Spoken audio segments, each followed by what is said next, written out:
Hello students, welcome back to our YouTube channel board helper. तो हम लोग पढ़ रहे थे क्लास 9 का जो साइंस था, chapter first matter in our surroundings, वो चल रहा था। ठीक, उसमें हम लोग पढ़ चुके थे इवापोरेशन के बारे में। उसका जो फर्स्ट जो इफेक्ट था यानी फैक्टर्स था, यानी फैक्टर्स इफेक्टिंग इवापोरेशन, यानी इवापोरेशन को जो इफेक्ट करने वाला फैक्टर था उसके बारे में हम लोग जान चुके थे। आज हम लोग पढ़ेंगे जो इवापोरेशन है, ठीक है, जो इवापोरेशन प्रोसेस है उस केस में, मतलब कोई भी चीज़ ठंडा होता है यानी ठंडा करने के यानी ठंडा यानी कूलिंग करने का भी जो है कॉज जो है कौन करता है, इवापोरेशन। मतलब किसी भी चीज़ को ठंडा करना भी इवापोरेशन से ठंडा होता है। कैसे, आज हम लोग उसको जानेंगे। तो चलिए स्टार्ट करते हैं। एनसीईआरटी का बुक है और लाइन बाय लाइन पढ़ेंगे। तो लाइनिंग मेरा क्या है, सबसे पहला देखिए यहाँ पे गौर से अच्छे से पढ़ना है कि how does evaporation cause cooling, यानी इवापोरेशन जो है कूलिंग कैसे करता है ना, ये हम लोग को जानना है। देखिए, जैसे मान लीजिए अगर कोई ओपन वेसल है, क्या है ओपन वेसल, मतलब कोई कंटेनर है जो कि क्या है, खुला हुआ है। ठीक, the liquid keeps and evaporating. तो मान लीजिए अगर ये खुला हुआ है, ये कंटेनर है, ठीक है, इसमें क्या है, मेरा लिक्विड है। अगर ये खुला हुआ है तो इस कारण से क्या होगा, जो ऊपर से सराउंडिंग से क्या होगा, हीट आएगा, सराउंडिंग से क्या मिलेगा, उसको एनर्जी मिलेगी, क्लियर। और यानी तो एनवायरनमेंट से। तो उस केस में क्या होगा, इवापोरेशन की जो प्रोसेस है वो स्टार्ट हो जाएगा। मतलब वो जो सरफेस है ऊपर वाला वो क्या होने लगा, इवापोरेट होने लगेगी। तो इस कारण से ओपन वेसल अगर जैसे बंद रहेगा तो उस केस में नहीं ना होगा, उस केस में क्या होगा बट ऊपर जाएगी, लेकिन ऊपर में क्या होगा, बंद होगा तो फिर वहीं पर रह जाएगा, है ना। The liquid keeps on evaporating, the particles of liquid absorb energy from surroundings to regain the energy. हम यही बोले अभी आप लोगों को क्या लिखा हुआ है, मतलब जो पार्टिकल्स है किसका, लिक्विड का, वो क्या करता है कि एनर्जी को एब्जॉर्ब करता है। क्या किया, एनर्जी को एब्जॉर्ब किया, कहाँ से, सराउंडिंग से। जब सराउंडिंग से एब्जॉर्ब करेगा तो उसमें क्या होगा, एनर्जी होगा। एनर्जी कैसा होगा, काइनेटिक एनर्जी। हम बताए थे पहले भी आप लोगों को, क्या था, काइनेटिक एनर्जी। जैसे मान लो जैसे काइनेटिक एनर्जी क्या था कि हाफ एम वी स्क्वायर, है ना। कितना था, हाफ एम वी स्क्वायर। इसको जानेंगे अच्छे से। क्या था हाफ एम वी स्क्वायर, मतलब क्या था कि उस जो पार्टिकल है उसका क्या मास लेना है और उसका वेलोसिटी, मतलब मास भी है और वेलोसिटी भी है ना। तो उससे क्या होगा, जो एनर्जी मिला उस कारण से जो सबसे ऊपर वाला इस ई है, क्या बोलता है उसको, लेयर है किसका, वाटर का। तो उसमें क्या होगा, रेंडमली जो पार्टिकल मूव करने लगेगा, यानी उसका मूवमेंट हाई हो जाएगा। हाई होने के बाद क्या होगा, उसका जो फोर्स ऑफ अट्रैक्शन है पार्टिकल के बीच में, तो वो क्या होने लगेगा, ब्रेक होने लगेगा, जिसके कारण इवापोरेशन की प्रोसेस स्टार्ट हो जाती है ना। चलिए, lost their during evaporation this absorption this absorption of energy from surroundings make the surroundings cool. जो एनर्जी वो क्या करता है, लेता है सराउंडिंग से। सराउंडिंग से जब एनर्जी ले लिया तो सराउंडिंग क्या हो जाएगा, कूल हो जाएगा। समझ गए, इसी को हम लोग आज डिस्कस करेंगे। चलिए आके हम लोग पेज चेंज कर लेते हैं, इसको थोड़ा जूम कर लेते हैं तब क्लियर दिखे सबको, है ना। अच्छे से पढ़ना है, समझिए। यहाँ पे क्या है कि यहाँ पे कुछ एक्टिविटी जैसा ही है। देखिए क्या है, यहाँ पे बोल रहा है कि what happens when you pour some acetone, है ना, ऑन योर पाम। क्या होगा बताइए तो थोड़ा सा। अगर आपका जैसे हथेली, पाम मतलब क्या होता है, हथेली हो गया, हाथ का मान लेते हैं, ठीक है। उसमें एक यानी एसीटोन को क्या कहेंगे, नेल पॉलिश रिमूवर। जो लड़कियां होती है या मम्मी है, हम लोग क्या करता है कि जैसे नेल है ना, नेल में क्या नेल पॉलिश लगाती है। जब वो मतलब गंदा हो जाता है, छूट छाट जाता है कहीं से, तो क्या करता है, उसमें एक लिक्विड आता है जिसको क्या नाम है, एसीटोन। उसका नाम क्या है, नेल पॉलिश रिमूवर। वो क्या करता है, उसमें डालने के बाद क्या होगा, जो पॉलिश है वो रिमूव होने लगता है ना। तो मेरा बात यहाँ पे है, क्या होगा बताइए। इसका आगे कोई आंसर है उसको देखते हैं। फिर क्या है, the particles gain energy from your palm. तो क्या होगा, करेगा क्या बताइए। जैसे मान लीजिए अगर जो पार्टिकल है मेरा, है ना, जो पार्टिकल्स है किसका, क्या करेगा, एनर्जी लेगा कहाँ से, पाम से। जब एनर्जी वो ले लिया, जैसे मान ली हथेली पे हम दिए नेल रिमूवर जो होता है, नेल पॉलिश रिमूवर, एसीटोन, यानी जो कौन है मेरा, एसीटोन है, ठीक। एसीटोन को अगर आप हैंड पे लीजिएगा, ठीक है, हाथ पे लीजिएगा, तो उसमें क्या होगा, उस केस में वो जो पार्टिकल्स है किसका, पाम, इसका एसीटोन का, है ना। एसीटोन क्या है, लिक्विड हो गया, उसके अंदर जो पार्टिकल्स होगा वो क्या करेगा, जो मेरा पाम है, ठीक है, या पाम या सराउंडिंग्स, है ना, चाहे पाम हो सकता है, चाहे हमारे चारों बगल जो सराउंडिंग्स है उससे क्या करेगा, वो एनर्जी लेगा, ठीक। एनर्जी लेने के बाद फिर वही प्रोसेस होगा, इवापोरेशन होगी, है ना। And evaporates causing the palm to feel cool. तो उस केस में क्या होगा, आपको महसूस होगा कि जो मेरा पाम है यानी हथेली है, उस केस में क्या हो रहा है, ठंडा हो रहा है।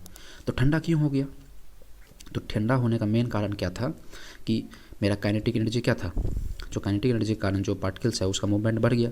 मूवमेंट बढ़ने के कारण क्या हो गया, वो इवापोरेट होने लगेगा। जब इवापोरेट होने लगा तो उस जो सराउंडिंग से जो एनर्जी लिया था उसमें काम आ गया, ठीक है। तो बाकी बस सराउंडिंग्स का एनर्जी क्या हो गया, लो हो गया।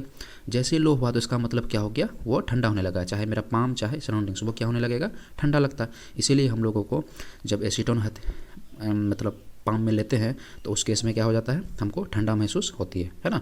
तो यहाँ से रीज़न बस यही है, आप लोगों को आंसर इतने दूर तक देना चाहिए। क्लियर। अब आप लोग देखे होंगे after a hot sunny day लिखा हुआ, मतलब आप लोग जब देखे होंगे या सुने भी होंगे कि गर्मी के मौसम में क्या होता है, दिन भर क्या होता है, पूरा गर्म होता है पूरा, है ना। तो शाम में आदमी सब कोई पीपल क्या करते हैं कि अपने छत के ऊपर चाहे गार्डन चाहे कुछ भी कहीं भी जहाँ वो बैठते हो, है ना, तो वहाँ पे क्या करते हैं, वो पानी का छिड़काव कर देते हैं ना, स्प्रिंकल वाटर। क्या करते हैं वो, स्प्रिंकल वाटर। तो वो क्यों करते हैं कि वो पागल थोड़ा है ना, वो कुछ कारण से ही करते होंगे। तो वो क्या करते हैं कि अगर पानी का छिड़काव करने से क्या होगा, जैसे मान लो रूफ है ना, यानी छत है, छत में पानी डालने के बाद अंदर में क्या होता है, ठंडा महसूस होता है। क्यों होता है, तो यहाँ भी इवापोरेशन का ही कारण क्या होता है, कूलिंग होता है। कैसे, यहाँ भी सेम प्रोसेस, जैसे पाम में हम क्या किए थे, एसीटोन लिए थे, सेम प्रोसेस यहाँ भी होगा। क्या होगा, जो मेरा रूफ है यानी छत है वो क्या था, पूरा हीट हो गया था, है ना, या सराउंडिंग्स में क्या था मेरा हीट। जैसे उसमें क्या डाले, वाटर डाले, वाटर जैसे सप्लाई करने के बाद उस केस में क्या होगा, जो सराउंडिंग चाहे रूप से क्या किया, एनर्जी, हीट एनर्जी ले लिया। हीट एनर्जी के कारण वो फिर इवापोरेट होने लगा। जो प्रोसेस है काइनेटिक एनर्जी, फिर उसका ब्रेक होगा, फिर इवापोरेट होगा। तो उस केस में क्या होगा, सराउंडिंग्स और रूफ, है ना, दोनों से क्या होने लगा, एनर्जी लॉस होने लगा। मतलब जो रूफ था और मेरा सराउंडिंग्स था उसका एनर्जी क्या होने लगा, लॉस होने। जब एनर्जी या टेम्परेचर लॉस होगा तो उस केस में क्या होगा, ठंडा होगा ना। तो इसीलिए हम लोगों को क्या होता है, जो हम लोग अंदर घर के अंदर बैठे होंगे तो वहाँ पे क्या होगा, हम लोग को ठंडा महसूस होता है। तो यहाँ से लेकर यहाँ से समझ गए, यहाँ से लेकर यहाँ तक यही कहा गया है ना। क्लियर। अब आगे क्या है, some more examples from daily life where we can feel the effect of cooling due to evaporation. तो इवापोरेशन के कारण जो कूलिंग होता है वो हम लोग महसूस करते रहते हैं अपने डेली लाइफ में, है ना। तो ये इवापोरेशन का क्या है, वो इफेक्ट यानी कूलिंग वाला इफेक्ट है ना। तो समझ गए ना। तो ये दो एग्जांपल था, पाम और जो स्प्रिंकल वाटर था, है ना, छिड़काव यानी वाटर का जो हम स्प्रिंकल करते हैं। बहुत सारे एग्जांपल्स है दुनिया में, है ना, जिसको जो मेरा इवापोरेशन के कारण क्या होता है, कूलिंग महसूस होता है ना।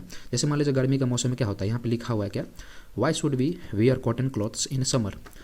हम लोगों को कॉटन क्लॉथ जो है क्यों पहनना चाहिए गर्मी। हम लोग अक्सर क्या करते हैं कि कॉटन क्लॉथ पहनते हैं, ऐसा नहीं तो स्वेटर वेटर पहनते गर्मी में, ऐसा होता है ना। तो क्यों पहनते हैं, यहाँ पे देखिए ये ड्यूरिंग समर, गर्मी के मौसम क्या होता है कि देखिए क्या होता है कि जो बॉडी का मैकेनिज्म है विच कीप्स अस कूल, क्या करता है, कूल करता है। क्यों, कॉटन क्लॉथ कैसे कूल करेगा, सुनिए क्या होता है। एक्चुअली में यहाँ से जो लिखा हुआ है हम इसको शॉर्टली बता देते हैं क्या लिखा हुआ है। जैसे कॉटन क्लॉथ है, ठीक है, कॉटन क्लॉथ में क्या होगा, हम लोग का क्या होता है, स्वेटिंग होता है ना। स्वेटिंग होने के बाद क्या होता है, जो मेरा कॉटन क्लॉथ है, जो मेरा कौन है, जो कॉटन क्लॉथ है मेरा, ठीक है, वो क्या करता है कि किसी भी चीज़ को, जो भी लिक्विड है उसको एब्जॉर्ब करने में माहिर होता है। मतलब एब्जॉर्ब करने में उसका जो प्रॉपर्टी है बहुत आगे होता है ना। तो हम लोग का जो स्वेटिंग हुआ तो वो क्या किया, उसको एब्जॉर्ब कर लिया, ठीक। एब्जॉर्ब करने के बाद क्या होगा, जैसे ये एब्जॉर्ब किया, जैसे क्या किया, जो कॉटन क्लॉथ है मेरा एब्जॉर्ब किया क्या, स्वेटिंग को चाहे लिक्विड को, है ना। तो उस केस में क्या होगा, फिर क्या होगा, जो हमारा बॉडी है, क्या है हमारा बॉडी है, तो वहाँ से क्या लेगा, हीट एनर्जी लिया, कौन, क्लॉथ, हीट एनर्जी लेना, और सराउंडिंग्स भी हो सकता है। तो वहाँ से क्या हीट एनर्जी लिया। हीट एनर्जी के बाद क्या प्रोसेस स्टार्ट हो गया, इवापोरेशन। क्या हो गया स्टार्ट, इवापोरेशन फिर से स्टार्ट हो गया। जैसे इवापोरेशन स्टार्ट होगा, हाँ, तो क्या हो गया, बॉडी से क्या होने लगा, बॉडी से क्या होने लगा, हीट लिया। हीट लेने के बाद क्या हो जाएगा, जो मेरा स्वेटिंग था वो इवापोरेट होने लगेगा, मतलब वेपराइजेशन में चेंज होने लगेगा। क्यों होगा, क्योंकि सराउंडिंग से और चाहे मेरे बॉडी से हीट क्या किया, हीट एनर्जी को ले लिया।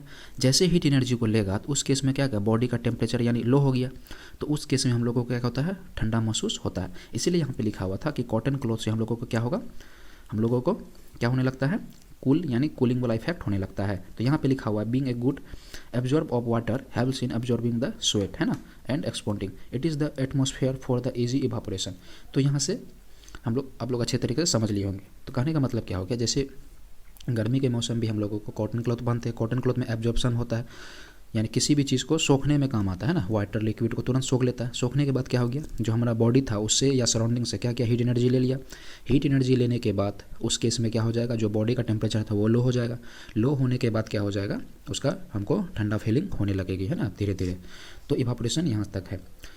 यहाँ पे देखिए क्या है, फिर क्वेश्चन है क्या आगे में, why we see where water droplets on outer surface of glass containing ice cooled water. तो आप लोग देखे होंगे जब कोई ग्लास है, ठीक है, ग्लास में हम क्या करते हैं, आइस को डाल देते हैं। तो आइस को डालने के बाद क्या होगा बताइए। तो आइस को डालने के बाद क्या होता है उस केस में, जैसे मान लेते हैं मान लीजिए ये मेरा क्या है, कंटेनर है, ठीक, ये मान लेते हैं गिलास है, मेरा गिलास है, ठीक। इसमें लोग कुछ देर के बाद देखे होंगे कि यहाँ पे जो है ना, जो ग्लास है, ग्लास का जो यानी एक्सटर्नल जो सरफेस है उसमें क्या होता है, वाटर ड्रॉपलेट जो है बूंदा बूंदा हो दिखाई देता है ना। आखिर वो बूंद बूंद जो आया यानी वाटर ड्रॉपलेट जो आया वो आखिर आया कहाँ से, है ना। तो क्वेश्चन मेरा यहाँ बनता है। तो सबसे पहले समझिए, फिर यहाँ भी जो है इवापोरेशन का केस होगा। कैसे, देखिए, जैसे मान लेते हैं क्या है कि जैसे, तो यहाँ पे क्या है कि वाटर ड्रॉपलेट्स कैसे आया, देखिए क्या होता है कि जो हमारा सराउंडिंग्स है ना, सराउंडिंग में क्या है कि एयर है, क्लियर, एयर है, और अंदर क्या है मेरा आइस है।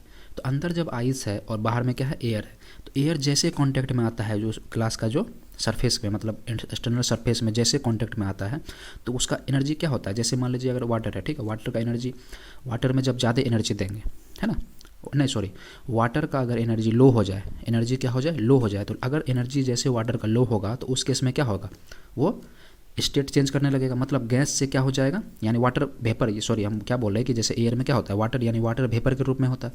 तो उस केस में क्या होगा, जो मेरा जैसे आइस था, अंदर में आइस था, तो आइस क्या करने लगेगा, जो जैसे कांटेक्ट में आया, है ना, तो उस केस में उसका एनर्जी क्या हो जाएगा, डिक्रीज कर जाएगा, किसका, जो वाटर वेपर था, जैसे डिक्रीज करेगा तो उस केस में उसका स्टेट क्या हो जाएगा, चेंज हो जाएगा। टेम्परेचर हटा, है ना, तो उस केस में क्या हो जाएगा, उसका जो बीच में है यानी बीच में अट्रैक्शन ज़्यादा हो जाएगा, अट्रैक्शन ज़्यादा होने के कारण तो इसीलिए वाटर में वो चेंज होने लगता है। तो यहाँ से जो लाइनिंग है मेरा यही कहा गया है। तो आप लोग अच्छे से लाइनिंग को पढ़ लेना है, समझ गए, हम मेन बात यहाँ पे बता चुके हैं। तो आगे क्या है, क्वेश्चन आगे, तो हम बता चुके थे कि क्वेश्चन को हम आगे, ओके स्टूडेंट्स, आज क्लास यहीं तक रखते हैं, क्योंकि इसके बाद जो है ना हम लोग को पढ़ना है लास्ट टॉपिक इसका, इस चैप्टर का लास्ट टॉपिक है plasma and bore Einstein condensate. तो उसको, क्योंकि वो बड़ा टॉपिक है, उसको अच्छे से समझाना होगा, इसलिए उसको हम लोग अगले क्लास में कवर करेंगे, ठीक है। तो आज हम लोग यहाँ तक जहाँ तक पढ़ चुके हैं उसको अच्छे से आप लोग रिवाइजन कर लेना है। इसके बाद जो है लास्ट टॉपिक और बहुत इंटरेस्टिंग टॉपिक है, वो जो लास्ट टॉपिक है ना इस चैप्टर का। तो चलिए ठीक है, यहाँ तक हम लोग रखते हैं क्लास को। तो आप लोग जो है ये इस चैनल को जो है सब्सक्राइब कर देना है, ठीक है। उसके बाद आप लाइक भी कर सकते हैं, कमेंट भी कर दीजिएगा अच्छे लगे तो। जो बेल आइकन है उसको प्रेस कर देना, ना भूलना, ठीक है। Okay students, okay bye.